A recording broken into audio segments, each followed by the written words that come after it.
Bam. What is up, guys? We are back for another meal prep live stream. We're going to rock. We're going to roll. We're feeling like a sick pump from the workout. My upper body is literally smoked, y'all. I am struggling. The struggle bus, guys. My upper body is riding said struggle bus, but it's okay. That's good, right? That's the whole goal. We want to like get a sick pump, right? Especially it's Friday. We get 2 days rest, and that's going to be fantastic. We're going to need it. Like back here, y'all, it's so tired, but we're going to cook some food. We're going to enjoy the rest of our afternoon. We're going to eat some food. Well, we're going to cook it first, then we're going to eat it. And then we're going to get back to work and be productive because we have goals and we're going to make them happen. Even though it's Friday, we're not slacking on the goals. We just crushed a gym session and now we're going to crush a food session. So let's go ahead and grab our food and crush it, right? Because if I wait any longer, y'all, I'm struggling from the gym. Like my muscles, my glycogen, whatever we want to call it, y'all, I am like, oof.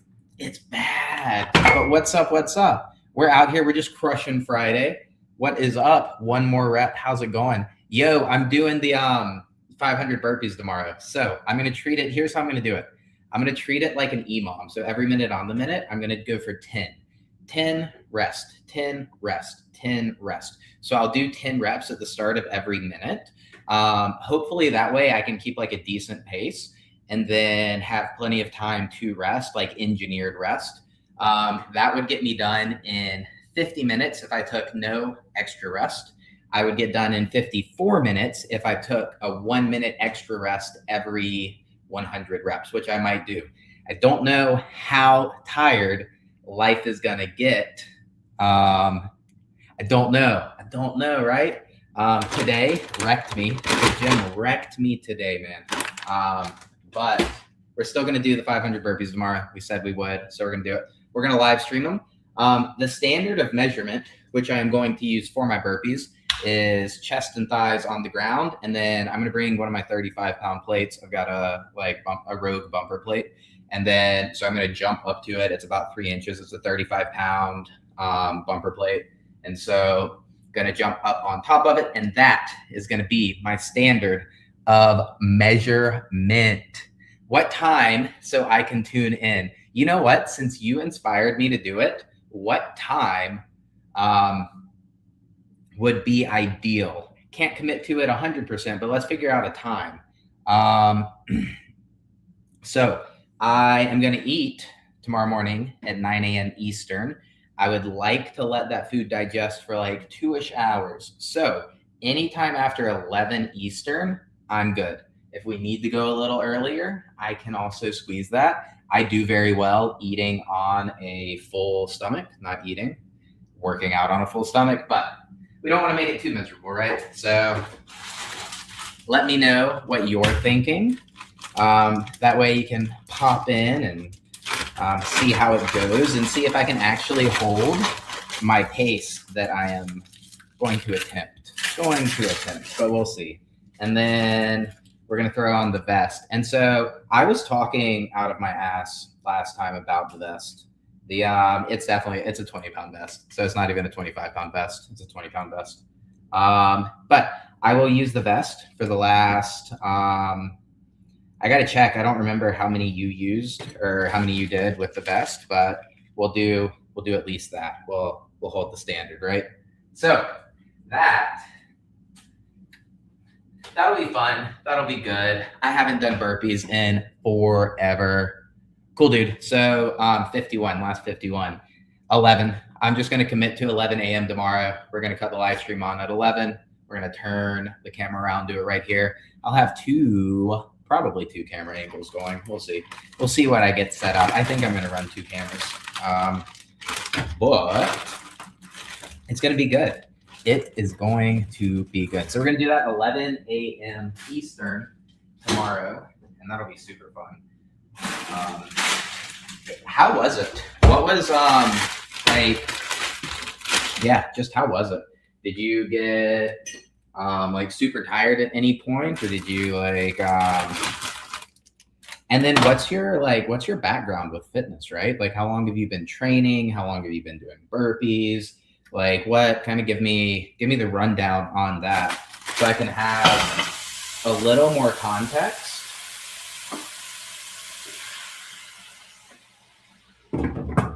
to your time, your experience, your feelings, and then we can continue to game plan my future experience and my future feelings. I don't know, 500 is just so many, right? Like it's mentally monotonous. Like how long is 500 going to go? You know, I don't know, but I do have a favor of everybody that's still tuned in. I have a group on School. Go check it out. You don't have to join it. I want to know why you wouldn't join it, because we've done a lot in terms of optimizing SEO. And so we're getting a lot of traffic. It shows you how much traffic you're getting versus how many people actually join. And today, in the last hour, we've gotten way more traffic than we got this entire week. And so, like I said, we've been doing a lot to optimize SEO and rank higher. So now we rank on page 1 on School Discovery for all weight related search terms. So weight loss, lose weight, how to lose weight, etc. But what's wrong with the about page and why am I not converting? I was chasing a 315 bench for about 6 months and went from 175 to 220 and then got bored and got into full calisthenics like a month ago. Dude, that's dope. What is full calisthenics? Give me the rundown on what you mean by that, because everybody means something a little bit different. When I say I love calisthenics and somebody else says they love calisthenics, what is calisthenics to you? But started my burpee challenge on January 1st with 1, and then you add 1 every month. So you would be on 2? I'm confused. Help me out. Started my burpee challenge on January 1st with 1, and then you add 1 every month. Every month or every day? Okay. You're going to have to explain to me the burpee challenge thing. I feel like there's some missing context. Or maybe I'm just ridiculous. Every day. Okay, cool. Dope. I like that. I was a little confused. Cool, man. Okay, so pull-ups, push-ups every day. How do you vary those, man? How do you what's your typical, walk me through a week. What's your training look like week to week? Like Monday, Tuesday, Wednesday, Thursday, Friday, Saturday, Sunday? Are you just going off of feels, just vibing with it? Or kind of what is the rundown on your training? Guys, this is going to be so good. The gym destroyed me today. Just absolutely destroyed me, which is amazing, right? I haven't felt this much of a pump maybe in months. I feel like I went and got a sick bro sesh with some of the bodybuilding bros, and we just wrecked the upper body. That's how I feel. And we definitely didn't do high volume. But what it is it's the what's up, guys. Got a few more people tuning in. How's it going? We're cooking lunch. We're vibing out, talking about how the gym destroyed me today. Absolutely demolished me. The upper body pulling is rough through here, guys. We're just, But I think it's because we've been doing strict ring muscle ups for the past 2 weeks. This week we did 3 sets of 5 on Wednesday after some super heavy deadlifts. So we hit 415 for a top set of 3. And yeah, dude, the back is the struggle bus today. Okay, whatever I feel like when I wake up, I might just do my burpee challenge, or I might go crazy. Like Sunday, I did 950 push-ups, 500 squats, 250 leg raises. Holy cow, why? Why so much? I mean, no, I'm not judging. I'm just I'm self-judging, not judging you. I'm just I wouldn't do it. But how long did 950 push-ups take? And then what are your joints like? Did you work up to that? And then I don't know if you answered this. You were chasing a 315 bench for about 6 months. You went from 175 to 220. Had you worked out prior to that 6 months? Or kind of did you just start working out in 2025? What's the background on that. What else are we doing? We're doing yogurt. And then salmon. What happened? I am distracted. Y'all, I have been so distracted today. Yesterday, today, all of it. It's just, oof. I don't know what it is. Some people are telling me it's Mercury in retrograde. I don't know if I believe that. But we will see. We will see. But y'all, I'm really happy with how the workout today went. Like super happy. And I feel like we are back to calories that make sense. I think 3,000 was just a bit too many for where we're at right now. We'll get back up, but we dropped it to, I just missed the trash can for the last 3 things I threw. We're not going to worry about it. We'll fix it in a minute. But I am so distracted. That's okay. Y'all, we're going to end up breaking something. I'm telling you, end up breaking something. But yes, let's go ahead and get the yogurt prepped and chit chat away. So today's session, it dredged on a little longer than I would have liked. It wasn't bad. I mean, I crushed it. Like, it felt amazing. But we started out with some bench press. So we did super slow tempo on the bench, super slow. So 3 seconds down, 3 seconds in the bottom, explode up, 1 second at the top. And we did a set of 12 at 155.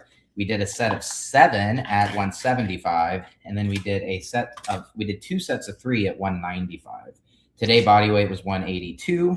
And yeah, that felt pretty good. And then we did some assisted ultra wide grip pull-ups. Like when I say ultra wide grip, we're talking like ridiculous ultra wide grip. So we did 3 sets, but they're all drop sets. So like 40 pounds assisted, 50 pounds assisted, 60 pounds assisted, max reps. So AMRAP, AMRAP, AMRAP, just shake it out long enough to switch the weight and get right back up. So very little rest between those drop sets. And we did like 12, 6, 12 on the first set, 10, 6, 8 on the second set, something like that. And then like 8, 6, 8 on the third set. So it was super good, but feeling it, guys. I am feeling it there. And then what else? Oh, my favorite part of today, y'all. My favorite part. I love moving. I love breathing. That's like my cup of tea, right? Medium weight, high rep is definitely my preferred rep range on almost everything, especially if we've got to breathe. The lungs, guys, y'all, my aerobic capacity is very high. But what we did today was a 16-minute EMOM, so every minute on the minute. So minute 1, minute 2, we work at the start of every minute, and then if we finish before the next minute, we rest until the next minute. So it was a 16-minute EMOM, every minute on the minute, of 10 goblet squats. So we're holding an 85-pound dumbbell in the goblet position, using heels elevated to really drive the knees forward, make it super quad dominant. So 10 goblet squats at 85 pounds, then minute 2, 10 goblet walking lunges at 85 pounds. And we just rock and roll every minute doing that for 16 minutes. And it was glorious. It was so good, y'all. I loved it. It felt so good. Quad veins popping. It was fantastic. It really was. It was magical. And then we finished it off with 3 rounds of like a giant set of accessory work. So some plank to pikes, pike to planks, plank to pikes with the sliders. And some Russian twists, and then some cable face pulls, some more plank to pikes, some more Russian twists, and then bicep curls. We did 3 sets of that, and it was good, y'all. I'm crushed. Like, just like, it didn't steal my soul today. Like, I have energy, and I think you can hear it in my voice, but like, y'all, just the muscles, the local muscle fatigue. And I'm telling you, it's from introducing ring muscle ups the past 2 weeks. Like, it's also my biceps, y'all. I can feel my biceps, like the pump in them. And like, I haven't felt that recently. And so I'm telling you, it's these freaking strict muscle ups, these strict ring muscle ups, having to pull all the way deep and turn over. Guys, you wonder why the gymnasts have such big biceps and never do bicep curls? It is the ring muscle ups, guys. It's a slow journey. It's a slow process, but I'm telling you guys, we're on the mission to get freaking jacked. absolutely yoked, just huge. Okay, the 175 220 175 to 220 was body weight. The fuck me. The 175 to 220 was body weight. The bench went up to 285. Okay. And yes, I've lifted on and off for a few years, and I've run on and off for a few years. I do whatever I get interested in at the moment. Cool, man. If it vibes, it vibes. I do the physical stuff for the mental aspect more than the actual physical aspect. Joints are fine. I like endurance. Dude, I love that. So every time I fasted, except the most recent time, I've always done it for the mental clarity. It's wild, but like doing hard things is super cool. I like that. And what's your working out background? Were you always fat? Yes and no. So I was a yo-yoer. So in high school, growing up as a kid, I was not fat. I was regular. And then I played travel soccer, competitive soccer. We played classic, and then we won state, and then we moved up to challenge. So we were in South Carolina. That was like the order of operations. So you've got rec, which sucks. You've got classic, and then challenge, and then premier. And so we played classic, won state, moved up to challenge, got murdered in challenge.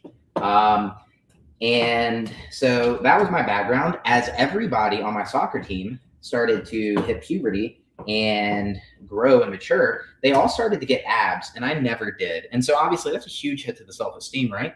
But that was like, I became like obsessed with the idea and became very self-conscious. So then I went to boarding school. It was a bad boarding school, not like a cool boarding school. Don't get me wrong. It's where like the Netflix documentary, if you've never seen it, The Program, Cons, Colts, and Kidnapping. I went to a place like that. I got kidnapped. I got transported. Your parents hire transport agents to get you in the middle of the night and take you to the place, because basically you don't know you're going. So when they do the intake, they basically like tell your parents like, hey, he's a high risk. When you tell him, he's going to freak out. And they recommend transport agents, which is ridiculous, right? Just absolutely ridiculous. But different time. It was a different time, right?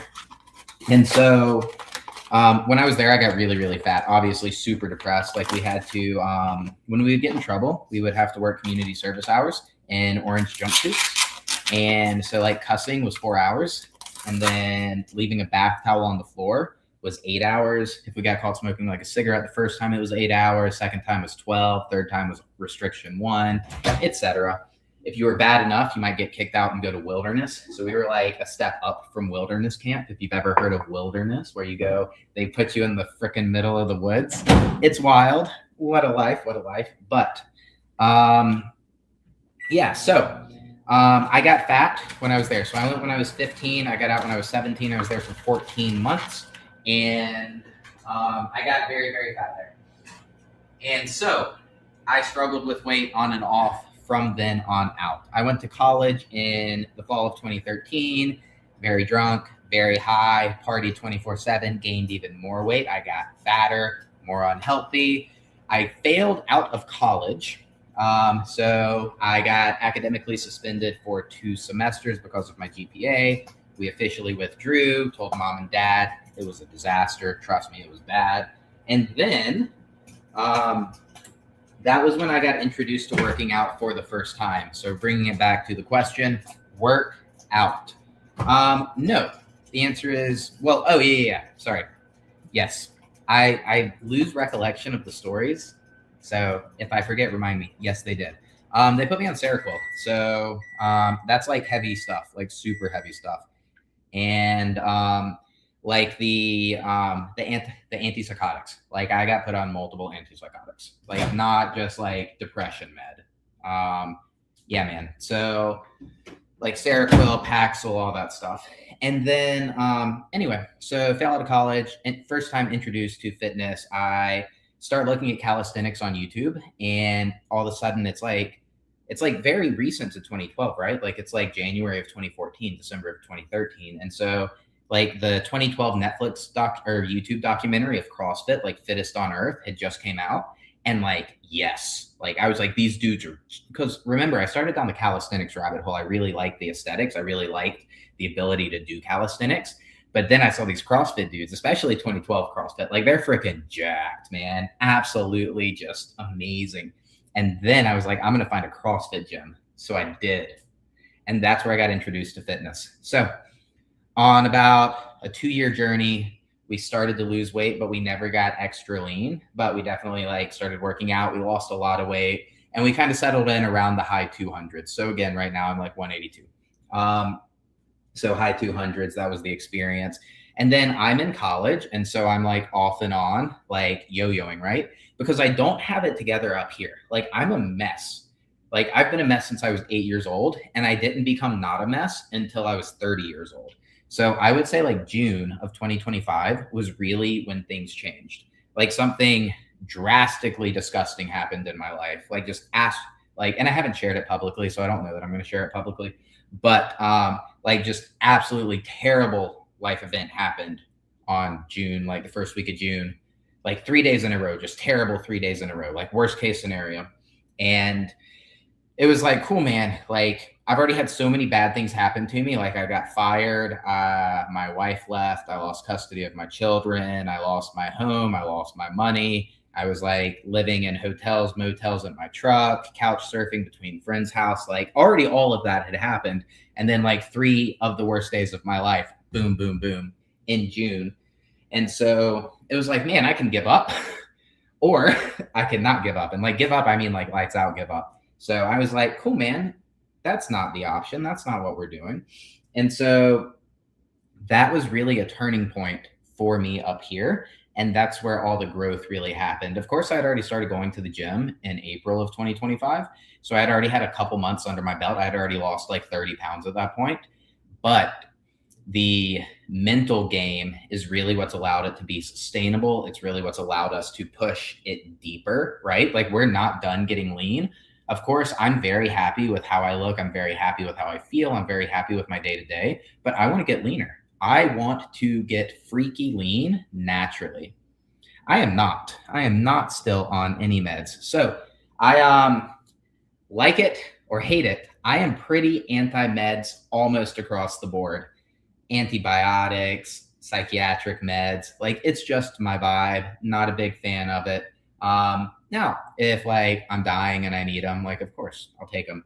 But in general, if I ever get slightly under the weather, I am not a big fan of really anything. And that's not like, I try not to keep it like dogmatic, right? Like I really hate dogmatic thinking because typically I would say when somebody's being dogmatic, they're trying to sell you something. And I'm all for selling people things. I sell things, other people sell things. We should be able to sell things, but it should be like informed consent, right? I give you the information for you to make the decision. And if you have questions, I answer questions. And if you don't have questions, right? Like that's my perspective on like the market, informed consent on pretty much everything. And so again, like I'm not dogmatic against medication. I just personally don't like it. Because I also think like our bodies are pretty cool and like we take care of them. Things tend to work out pretty well. What part is very interesting? So like my perspective on medication, my like journey, whatever. But long story short on the fitness thing, for really the past 6 years, I basically quit working out up to like April of 2025. So from about 2019 to 2025, I quit going to the gym. I quit working out. I gained weight very slowly, very steadily, all the way up to 257 pounds. And then my life like blew apart. And it's probably the best thing that ever happened to me. And the timing of it is also important, right? We do have to acknowledge that there was some divine timing for sure. The people in my life, the situations, the change would have never happened in my job. The change would have never happened while I was still married. The change would have never happened with many of those variables still existing in my life, right? And so I'm exceptionally grateful for all of those things happening at once. Because even if they didn't happen, so everything happened within 6 months. And if my life didn't completely blow up in those 6 months, I'd probably still be suffering through and trying to manage it on my own, right? Like I said, it would have never, if I was still married, I wouldn't have had the cognitive, I would have had too much decision fatigue, right? The cognitive load would have not been managed well, and I wouldn't be able to like focus on myself and my own personal growth. I think your confidence combined with your ability to communicate is interesting. I need a little context on that because what is that a good thing? Like, is that a bad thing? I'm reading it as a good thing. I'm not going to be offended either way, but I am curious what you mean by that. And I'm also curious where you say that from. So what is it? So if it's a good thing. Okay, so little bit of context. I've never been one to really take any medication. I'll come back to your question. I've never been one to really take any medication. I never really get sick. Seems like people that take meds are the ones that get sick constantly.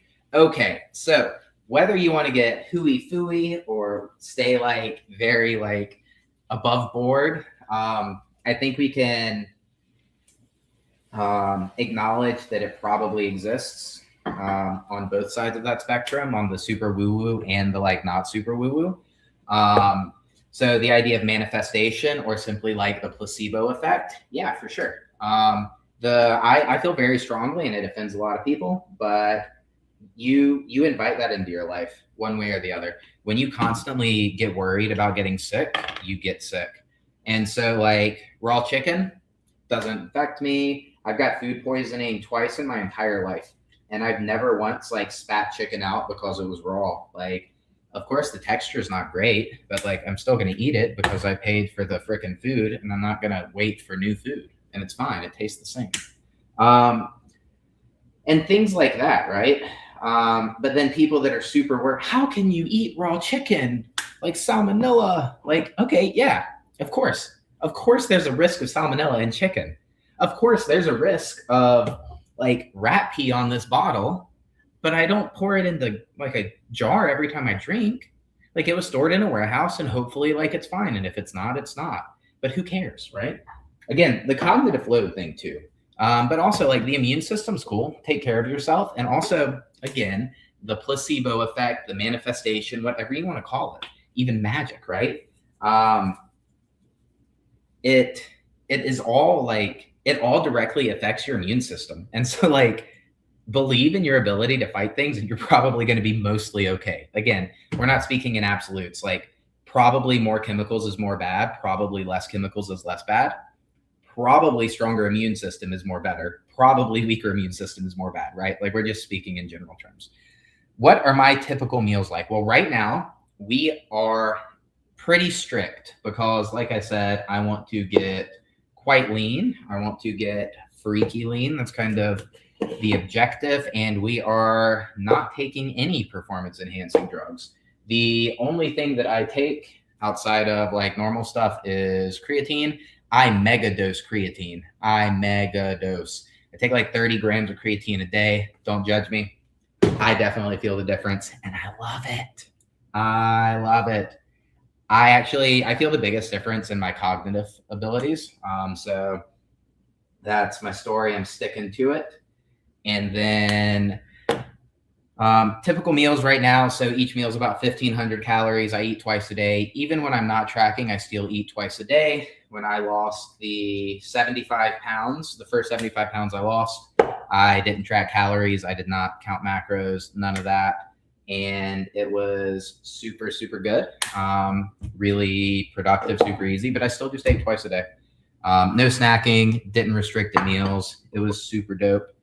And then right now my meals look pretty similar, slightly different, but basically in a whole day, I do 2 beef patties.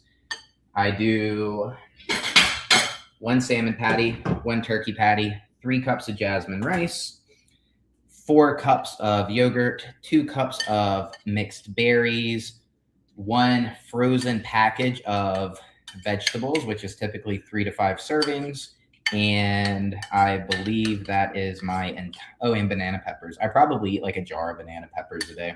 I really like the flavor. We use the juice to cook, and the entire jar is like 25 calories. So we don't have to measure it, and it just adds flavor. It's dope. So that's what my meals look like. There's a few nuances between meal one and meal two, but for simplicity's sake and the sake of not having to talk forever about it, we just split that like basically right down the middle. Meal one's like 1,500, meal two's like 1,350. So it's not meant to be good or bad, just an observation, opinion, I guess. I guess you just come off as either extremely genuine or totally full of shit. Okay, that is interesting. So what is it? So, okay, well, I mean, that's good though, right? Like, that's actually fantastic, right? So in sales, people that are exceptionally insouciant or exceptional like people pleasers both perform actually very well, right? So people with a very high level of insouciance. So when they just don't care what anybody thinks, they're just like living their own lane, like fuck the world sort of thing. They perform very well in sales. Also, people that are like complete pushovers, super meek, super passive, super like just like what's the word where they it starts with a P. I can't think of it. Anyway, they also actually do very well in sales, but it's the people in the middle that suck, right? And that's like the vast majority of people, because most people aren't like just 100% insouciant or 100% like fawn, feign, placate, right? That's the word I was looking for, placate. But so it's good. It's good to be either one, but I am curious why it is one or the other and not specifically one. So I'm curious about that. I do try to be mindful of things that I know trigger people. Not from like be mindful of my audience on the context of the topic. Like I'm going to be honest about the context of the topic, but what I mean is like word choice. And so I typically speak in like second person plural. So we is less triggering than I. And then I also tend to, I attempt to not use super complicated words because it triggers people and it makes people like trust you less and it makes you seem less intelligent actually. And so I try to be very mindful of things like that. So I wonder, I'm not saying I do a good job of it, but I do try to like be mindful of those things. And so I'm curious if those are the things you're picking up on or like what exactly it is. Although I have developed an allergy to most fruits and vegetables in my adult life, so I stick to mainly meat and a few carbs. That sucks. That's rough. And why? Like, do you know why that happened? Like, what's the deal on that? And then, yeah, I'm curious. Like, what's going on there?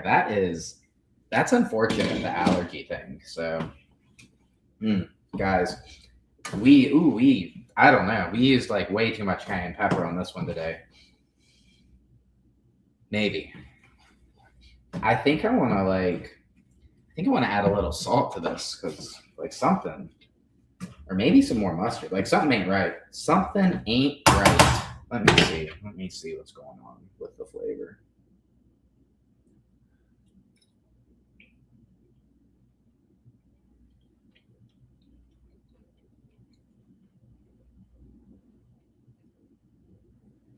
Yeah. I don't know. Something's off. We'll do a little mustard, but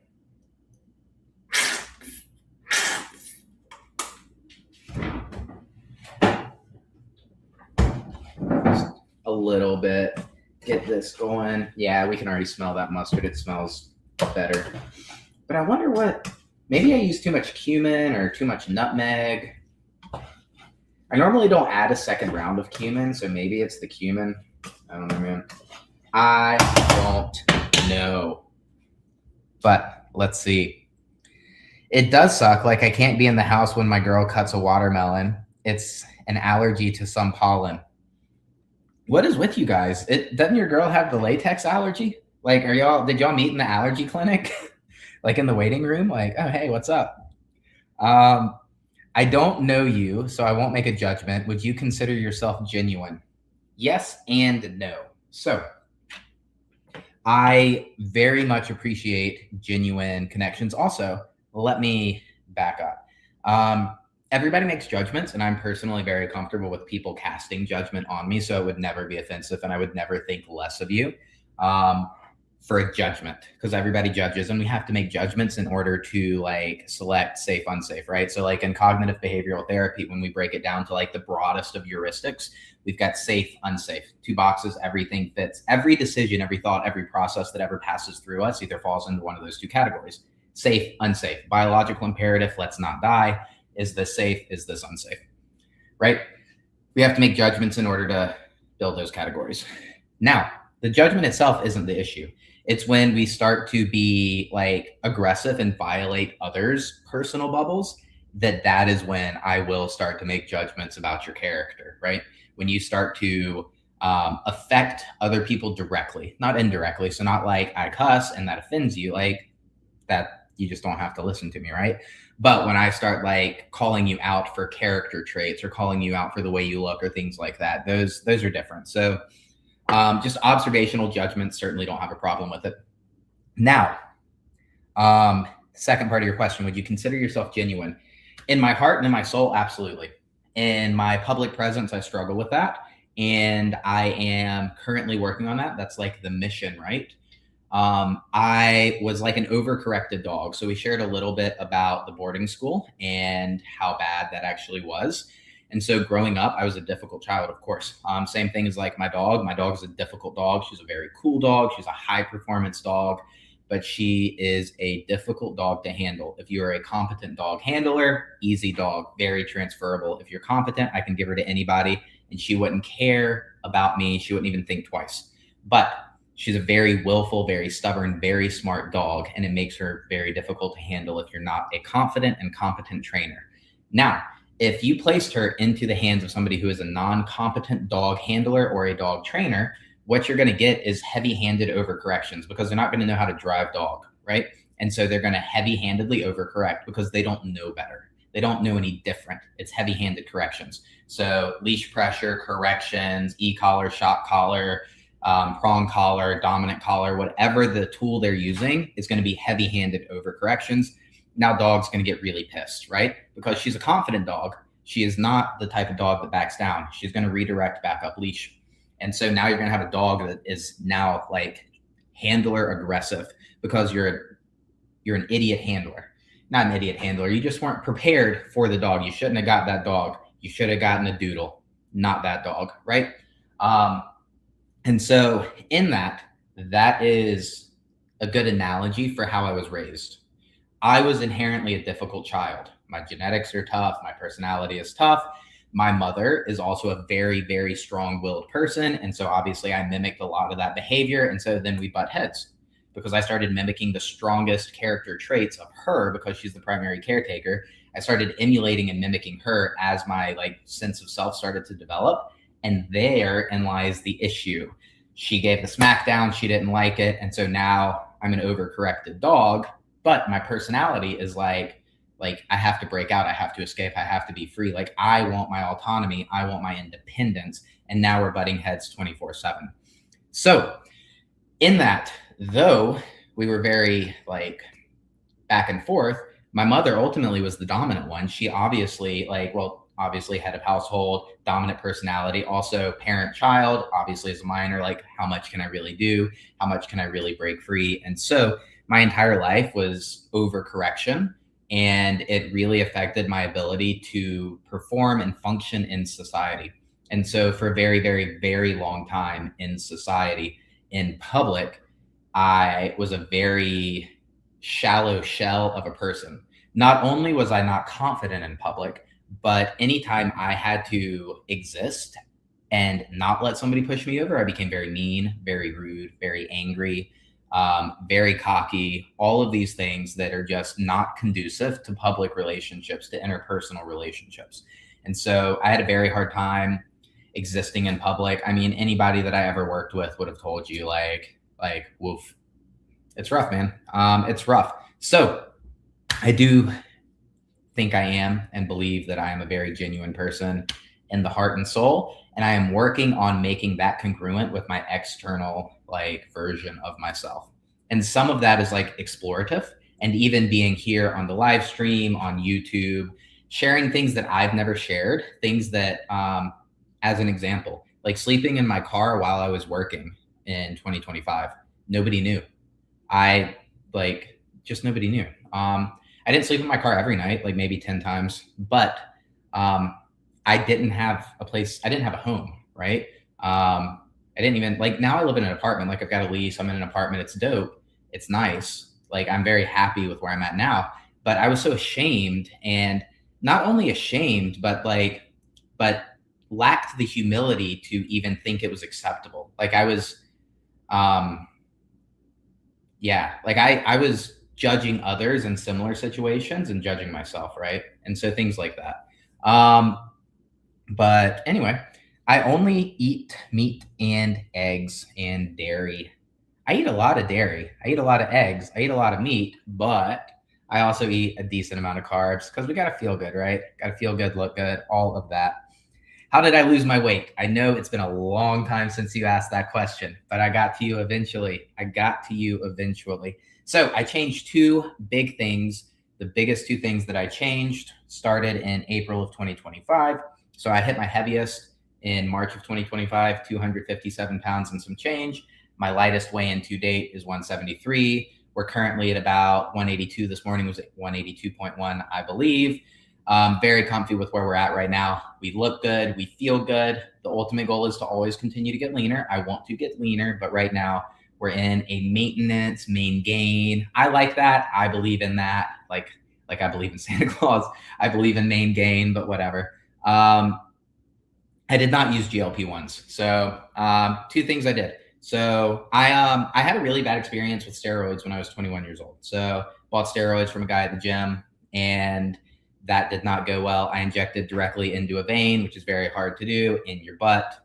Not a good experience. I ended up getting left ventricular hypertrophy. So left side of my heart enlarged, ejection fraction dropped to similar to that of like an 80-year-old man. And the doctor told me that I would not live to see 30. So I had a cardiologist, like all sorts of stuff, just a disaster of an experience. Now, fast forward a few years later, and I get cleared from the cardiologist and I don't have to go back. So miraculous, like heart healed. It's fantastic, super dope. But that is also what has influenced a lot of my perception on drugs, including TRT, HRT, and GLP-1s. I will personally not use them, but I would never encourage anybody else not to use them. Actually, I have clients that I work with that are currently on GLP-1s or the other ones. Like I have a client who in the past month just came off of retatrutide. They were on retatrutide for about 4 or 5 months. Other clients taking stuff. So like super open to the idea of it, and like what works for me doesn't necessarily work for others and vice versa. But personally, I am not going to use, and so that was when I was 21 for context. I'm 31, so that was 10 years ago. I'm not going to use any sort of like PEDs or anything like that. Now, back to, yeah, let me finish this thought real quick. Back to, dang, I was doing so good with the comments not like taking me out, and that one took me out. Two things. Quit snacking. Only eat at meals. So that's thing number one, right? Only eat at meals. If you don't snack during the day, there's no mindless calories, and it's hard to eat more than like 2,000 calories in a meal. Like it's hard, right? You can do it, of course. A lot of people do. I've been there. However, for the most part, if you incorporate a couple other just like general guidelines of like food order and food quality, now you're going to have a really hard time hitting 2,000 calories a meal. And if you're overweight, 4,000 calories a day is fine. And like, obviously that is an oversimplification, but a man at 5'10" at 257 pounds, like 4,000 calories, I'm going to drop weight for like the first like 30 pounds. Like it's not an issue, right? So we're just like, we're painting with broad strokes. So that was number one, quit snacking, only eat at meals. Number two, I only ate twice a day. it really helped with hunger cues. So I would eat my first meal at like lunch, and then I would eat my second meal at like dinner, right? And so I ran those two things nonstop. I never made exceptions to that rule. And it made it really easy because also I didn't have a kitchen, and so I couldn't cook. And so I ate out for 24/7, 365. So Chipotle, tropical smoothie, Mission Barbecue, Chick-fil-A, Moe's, Jimmy John's.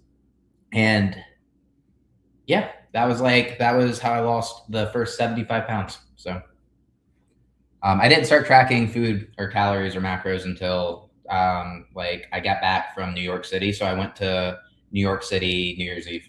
And then on that trip, I was like, cool, man, I've made a lot of progress, but I want to get leaner and it's time. And so I was like, I'm going to start tracking. So we did. Did not use GLP-1s. Do you see those people gain the weight back? I do. I do. So my biggest thing is while they're on it, it is my job to convince them that coming off of it is far more important than being on it, coming off of it right. And let's come off of it very, very, very, very, very, very, very, very, very slow. And I mean like exceptionally slow. So let's say like, cool, man, you've got like, let's say you want to lose like 50 pounds and we pop on like a GLP-1 or like, I mean, I'm a fan of retatrutide. Like I like it as a drug. Like, so if somebody was going to ask me like, hey man, what should I do? I don't know. But if I was going to use one, I would use retatrutide. That's what I would do. But I'm not a doctor. I can't tell you what to do, but that's what I would do. Now, let's say, okay, cool. You start taking it, you drop 50 pounds. Like, let's say you do it in 6 months. Dope. Cool. Pretty much nothing else changed. You didn't work out. Like you're just whatever. Now, how do we come off of it? Let's take it for another year. And I mean like exceptionally long time, right? Because there's a couple things. I don't want the hunger to come back with a vengeance. You haven't been hungry because you've been sick to your stomach. Because it slows digestion. Like I made a video about this yesterday. Like we can be intentional about the food that we're eating to slow digestion. Well, those drugs slow digestion. And so that's why you're sick to your stomach. The food just sits in your stomach forever. And when you come off of it or really reduce the dose, now digestion is a lot faster. And that's going to be one of the mechanical triggers that causes hunger. And it's going to come back with a vengeance, with a freaking vengeance. And so we need to, while we're on it and while we are, so when you take it, the doctor tells you to titrate up, right? You start with the lowest dose and each week you increase, increase, increase. Same thing. When you come off of it, decrease, but even slower, right? If this is the slope up, this should be like the slope down, because what we want to do is we want to get right up here.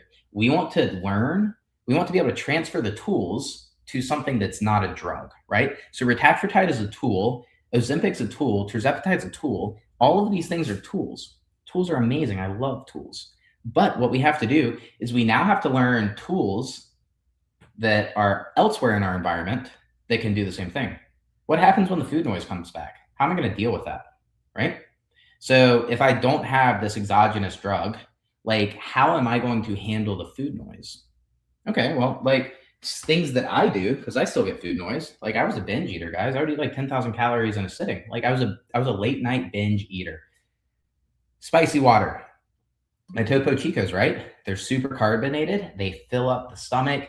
Like it's hard to crush multiple ones of these, and they're just water, guys. They're 0 calories. Also, like in terms of like maladaptive behaviors, let's say like, hey man, like I really want to like crush the alcohol, right? Because I was a binge drinker, right? Well, I've got caffeine. We can still partake in maladaptive behaviors and just like do harm reduction. What would be better for me, to crush like 5 shots of tequila or crush like 1,000 milligrams of caffeine? Well, of course, 1,000 milligrams of caffeine is going to be way better for me than 5 shots of tequila, right? And so things like that, it's like, let's build in these tools for harm reduction while we're titrating off of the GLP-1 or retatrutide. And so marrying those things together becomes very, very, very important. And then eventually the goal is where we don't even need external tools, where the tools have gone inside. So now we introspect instead of using external tools. So we don't need a physical tool belt anymore because we've built the tools internally. And one of the best tools that I have found is neurolinguistic programming. So this idea of remapping our brain, right? So our mind, in essence, all of our sensory experiences, right? Like sight, smell, taste, sound, touch, they're all like representative fabrics of reality. So our perception of reality is reality, right? Like how we perceive it is reality. And so we have this map. Think of a GPS map, like a Google map, like a 3D map in our brain of how the world works. And sometimes based on experience, based on other things, that map is wrong. So think about like when you're going down GPS on a back road and like it's like rerouting because it just doesn't know what it's doing. Like it's wrong. That road's never been mapped before and it's just wrong, right? Or it says there's like your destination is here, but when you show up, there's no buildings, right? Your destination's not here, it's wrong. And so through experiences and other things, we have these like inappropriate parts of our map that is the representation of the world. And so we need to be able to remap it. We don't need to do this whole like introspective, like Freudian psychology of like, why did this happen to me? What does this mean? Moreover, it should just be like, how do we remap it? And so that's neurolinguistic programming, is like, how can we take these modalities, which are your 5 senses, and the submodalities, which are subcategories of these senses. So like, for instance, in sight, sight's a modality, and the submodalities of sight would be, do our memories, the visual memories, do they exist in still pictures? Do they exist in motion pictures? Are they in black and white? Are they in color? Is the color representative of life, or is it a little duller? Is the white balance brought up? Is it oversaturated? Is it over contrasted? Does it have a black outline around it? Does it have a white outline around it? Does it have a blue outline around it? Are you watching it in first person? So you're like first person user. Are you watching it in third person from like an out of body experience? And so all of these are submodalities of our visual memory. And so what we can do to affect our emotions, we can actually just retune the memory, right? So what we can do, one thing that I found really useful, especially in day to day, if something like bad crosses my path during the day, I just take it in the memory and I shrink it down, and I like, it's a meditative practice, right? And I shrink it down to as small as it can get to where I can't see it. I have to squint to see it. And then I shrink it down even more. And I take my left hand and I throw it out. And then like instantly, and I mean instantly, the emotions are so different and I'm able to go on with my day. And so tools like that, internal tools, to where I don't have to go get the Topo Chico, or I don't have to get the caffeine. And so things of that nature are super, super, super, super, super important to have built in to our environment. So long story short, because that was a freaking tangent, guys. That was a freaking tangent. But long story short, that's how you come off of those things. Super long experience, because it takes like, guys, it's hard. And you don't want to gain the weight back, right? Like you just don't want to gain the weight back. Weight gain, how did you lose it? I just said how I lost it. I literally went through that whole story. April 2025 to December 2025, I quit snacking and I only ate twice a day. And other than that, I just worked out like 3 times a week. Super simple. I didn't track calories, did not track macros. I ate 2 meals a day and did not consume any calories outside of those 2 meals a day. We lost like 20-ish pounds month 1, 20-ish pounds month 2, and easy peasy, lemon squeezy. Yeah, dude, I'm not like offended, just running back through it. But yeah, y'all, I'm hungry. I'm gonna end the live stream. I'm gonna go eat some food, but we're gonna live stream later because we just live stream all the time now, guys. It is so far, we've been putting a lot of effort into social media, and it is so far the highest return on investment activity that I have found out of like social media presence is not fantastic. Like I'm not a wizard yet. We're going to get there. We're going to figure it out because we're relentless and we persevere. But like I've had a few Instagram reels do like 60,000, 40,000, like each one generated like 100 to 200 new followers, whatever. But still not as high of a return on investment as this. And so we're going to continue to try and refine everything. But the live streaming, guys, the live streaming seems to be the highest return on investment. Now, I've got a favor, a huge favor. I am working so hard on my SEO and my conversion on my school group. And so in the last week, we figured out how we've gotten like we've optimized SEO. So we rank on page 1 on the school platform for almost every weight loss term. So like weight loss, lose weight, how to lose weight fast, lose weight this, right? Okay. We're SEO optimized on the school platform. But, and that's super obvious through just sheer visits of the platform today. But the conversions are still super low. I want you guys to go look at it. You don't have to join it. I would encourage you to join it, but you don't have to join it.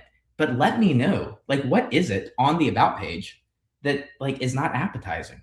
If you wanted to lose weight and you went and looked at it, what's keeping you from joining the group? It's free. It's a free group.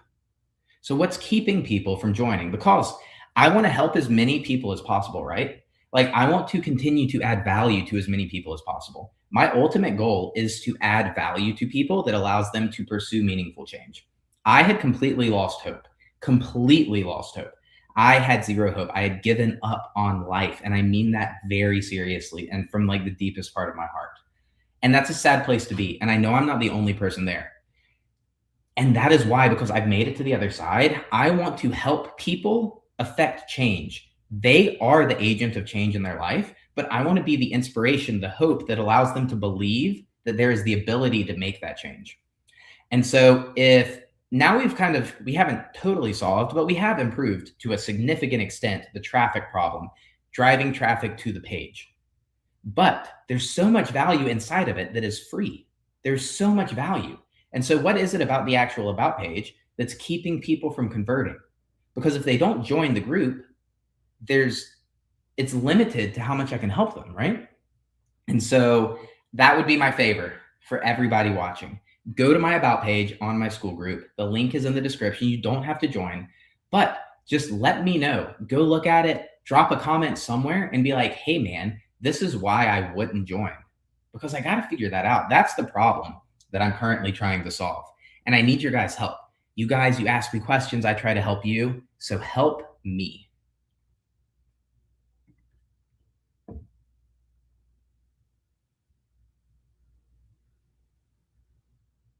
Yeah, no, you don't have to join it. But do you think that, like you specifically, of course, nobody has to join it, but do you think, like, here's the thing, if people, I don't know what traffic source they're coming from right now, but it's an external source. And so my question is like, do you think that's the reason that most people aren't, that it's the account thing? It's like, oh, I have to give my email and create an account. Do you think that's the barrier to entry? I wonder, because like, I don't know.